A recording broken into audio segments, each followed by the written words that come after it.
Welcome to this episode of the Lede Verified. My name is Alexis Greaves. And I'm Carla Kokoris. We have a lot to talk about today, so let's dive right in. Now, Carla, I'm sure you've seen Lil Nas X has a new music video, Montero, Call Me By Your Name. Now, this video is getting a lot of traction on social media. A lot of people are talking about it, and there are a lot of different aspects being thrown around.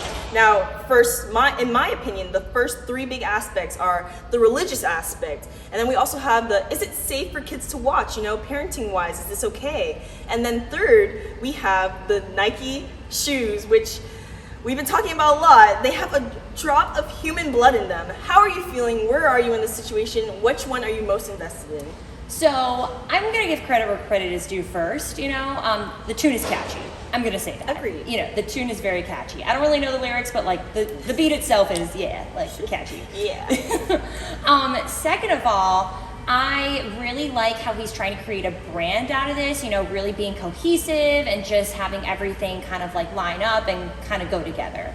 With that being said, the theme of it, I'm not a huge fan of. I'm Christian, so it doesn't really vibe with me.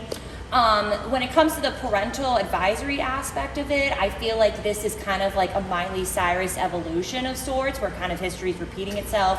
People were really angry about that, and this is a whole new type of anger, but the same type of situation. So I think that artists should have their creative freedom of sorts and be able to do what they want to do. If people were really that concerned, they'd watch it before their kids would watch it to kind of decide, maybe this isn't for my kid. And when it comes to the shoe, let me tell you, I am very concerned about this human blood drop. Where is this blood coming from? Who is donating their blood? We are in a pandemic right now. People need their blood supply. Where is this coming from? Exactly. I'm thinking we're right here on the same page. Where is the blood coming from? Where are these people going to get their blood? Yeah. I don't know. I can't wrap my mind around it. We are in a pandemic, people. Come on. So also, I think on the parenting aspect, I've seen a lot of TikToks about it. A lot of parents are like, why would you have a celebrity, parent your children? Obviously, like you mentioned, if you're a parent, you're gonna watch what your kids are watching. Make sure that you're putting restriction on them and make sure that they're doing what they're supposed to be doing. It's not up to him. Some people were saying that he was targeting children as his audience when he released Old Town Road. And now he's leading them like some little sort of messed up Pied Piper situation into this new realm of music. And I don't think that was his intention when he released Old Town Road. I don't think he was targeting children. And I think it's up to the parents. Yeah, I really feel like this is a whole Miley Cyrus evolution. Artists have the creative freedom to reinvent themselves, and I think this is just one example of that. Is it the example that people want? Not really, but it is an example, and he does have the right to do it. Personal training has become a new way for people to get into exercising, but the pandemic has brought on sort of an obstacle.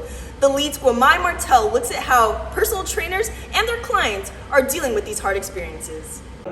Exercising is a way to relieve stress and develop a healthy lifestyle. Some people need the extra push and guidance of a professional to create efficient exercising routines. Yet, personal trainers have struggled to retain their clients since COVID-19 started. In the beginning, huge loss, because all of my people that I saw in person, they lost their jobs or their wages were cut, so they couldn't train anymore. Affording this service was not the only problem for her clients. Ones that weren't necessarily tech savvy, they couldn't figure out how to get onto FaceTime, or they couldn't figure out how to get it on their laptop or hook it up to their TV. For this reason, Fernandez began in-person training again as long as they follow social distancing regulations. Regardless of the setting, instructors have found a need to sharpen other skills to upgrade their coaching style. I have to not necessarily play with my words, but make sure that my verbal cues are really registering through to the client. So the way I describe things has to be kind of more in detail. Despite the challenges, some people still choose to make the best out of their free time and acquire a healthy lifestyle.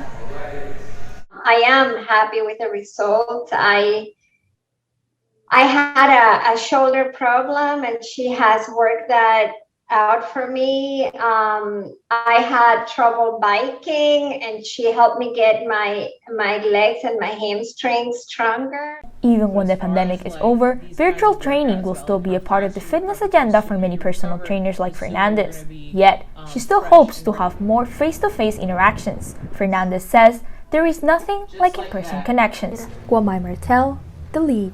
Alexis, this exercising regimen, this new during quarantine, has really helped me specifically. I love this package because, like, for example, my online subscription service that I use to work out, the person who's in charge of it, like my personal trainer, so to speak, is in Pennsylvania.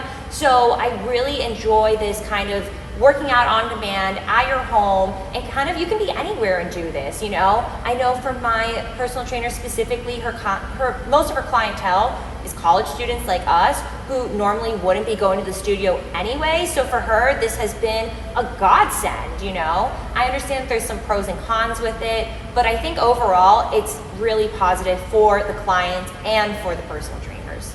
Yeah, I agree. I would say I'm not a gym person at all. I'd rather be away from those peering eyes, away from the huge mirrors. It just makes me anxious. But I do like going outside and walking and running along trails, you know, get my fill of the sun, my vitamin D, and just be in my element. Yeah. But of course that comes with a certain amount of self-discipline that I seem to be lacking at times. But I think everyone does. Okay, thank you.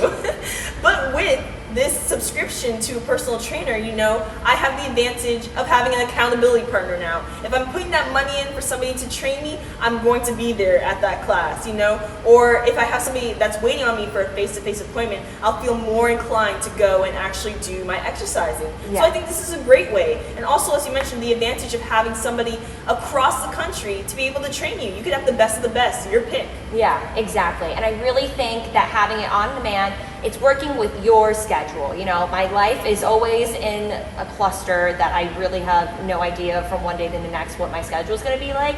So to be able to have an on-demand kind of subscription has really, really helped me in getting into my fitness goals.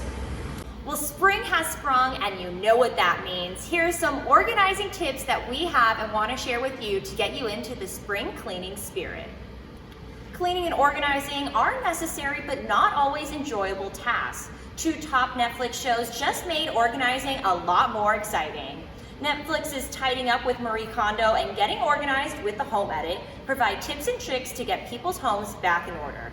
Both shows reorganize spaces to make them look neat while sparking joy into the lives of those living in the space. Kondo also offers certified KondoMari consultants in different areas to provide people with the organizing help they need. Spring cleaning is just as bad or maybe even worse than organizing for some people. And TikTok's news trend on how to clean dishwasher filters may have been the cleaning step we were missing all along. When the tidying gets tough, social media platforms and streaming services will fulfill your organizing and cleaning needs. That's it for this week's episode of The Lead. I'm Carla Kokoris. And I'm Alexis Greaves. Be sure to stay tuned for next week's episode of The Lead on WUFT.org. Bye. Thanks.